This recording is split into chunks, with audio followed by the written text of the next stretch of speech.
Assalamualaikum warahmatullahi wabarakatuh. Bismillahirrahmanirrahim. Terima kasih kepada semua yang hadir pada sidang media hari ini. Terlebih dahulu, anak guam firma kami secara amnya ingin merakamkan penghargaan mereka kepada sebahagian pihak pentadbiran kerana wujud sedikit perkembangan positif berbanding dari kedudukannya sebelum kenyataan media awalan dan sidang media yang dijalankan pada hujung minggu yang lepas. Kami difahamkan bahawa ada pejabat kebajikan daerah-daerah yang mula berhubung dengan anak guam secara rasmi, ya. Tetapi meskipun begitu, hakikatnya adalah anak-anak kepada keluarga-keluarga yang terbabit masih ditahan. Setakat hari ini, anda kata diambil tarik tahanan tersebut sebagai 37 hari. Anda kata diambil tarik tahanan tersebut sebagai 11 September tahun inilah.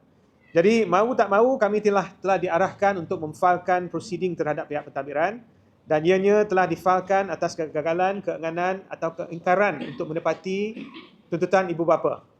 Dan andai kata tiada pemulangan anak-anak tersebut, pemfailan sebegini akan diteruskan dan juga berterusan. Kami terpanggil untuk mengimbas kembali peristiwa di mana junjungan Nabi SAW di Taif, di mana baginda menerima layanan yang begitu mencabar ketika menjemput penghuni di sana untuk memeluk agama Islam. Keadaan sebegitu sehinggakan penghuni Taif termasuk anak-anak di sana telah bertindak membaling batu kepada baginda sehingga baginda dalam keadaan luka, ya. Sehingga kan pada satu ketika malaikat Jibril datang kepada beliau dan bertanyakan sama ada baginda inginkan satu gunung dihumban ke atas penduduk Taif. Dan junjungan Nabi bersabda tidak, dan sekadar membekalkan satu doa yang begitu mendalam maksudnya. Iktibar dan pengajaran yang boleh diambil dari peristiwa tersebut adalah biar apa pun kuasa yang diberikan kepada kita, ada pendekatan yang lebih berperi kemanusiaan dan berhemah sekiranya itu niat dan matlamat pihak-pihak tertentu. Itu saja yang kami ingin sampaikan melalui kenyataan media ini, dan kami menjemput pihak pentadbiran untuk lebih berhemah, lebih proaktif dalam segala perkara yang mereka ingin tangani dalam kes ini.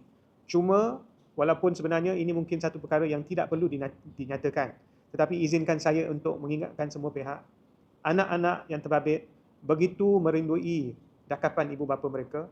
Ibu bapa mereka begitu terkesan dengan tindakan pihak pentadbiran. Mereka telah digambarkan dalam pelbagai cara.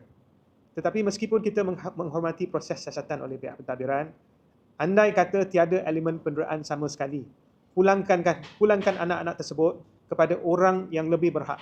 Pemulangan tersebut sebenarnya patut dibuat semalam, bukan esok, bukan lusa. Itu saja. Terima kasih.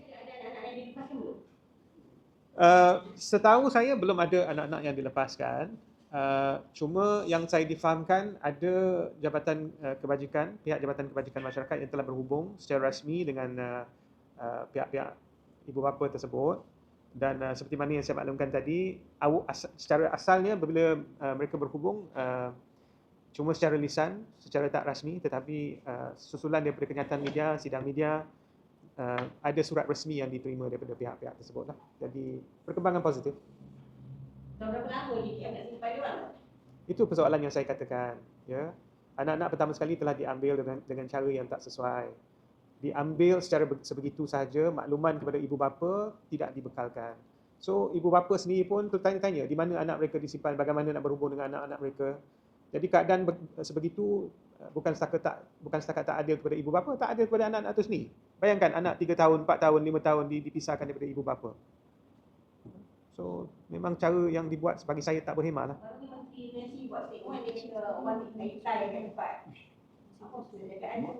Kenapa kita nak salahkan ibu bapa mengintai anak sendiri? Bukankah itu satu tanda rindu kepada anak tersebut? Kenapa kita nak salahkan hak ibu bapa untuk berhubung dengan anak?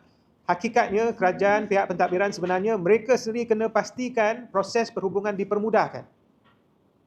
Ada anak-anak kemungkinan dia ada masalah kesihatan sendiri. Siapa yang nak jaga segala aduan daripada mereka? Kadang-kadang anak kalau misalnya kata dengan orang asing, dengan orang luar, macam mana dia nak mengadu? Dia tak selesa. Kalau dengan ibu bapa lain. Kita kadang-kadang sebagai ibu bapa, jangan kata mengadu, anak nak beli aiskrim pun kita layan. Kan? Itulah netizen kat luar, masyarakat kat luar melihat bila IGP mengatakan ibu bapa tak datang, tak tengok anak.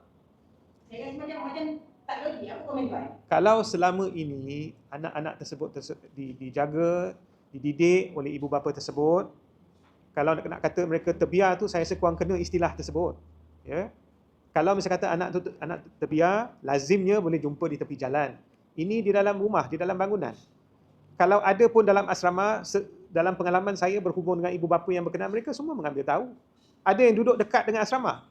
Ramai ibu bapa kalau misalnya kata dalam keadaan berada, mungkin ada dia punya pendek kata bibi, ada orang gaji dan sebagainya. Tetapi bagi orang yang kemungkinan kurang berada, tak salah lah kalau misalnya kata mereka nak hidup cara kampung. Cara perkampungan. Berkampung dengan orang yang boleh jaga, saling menjaga anak yang terbabit. Tak salah. Apa salahnya?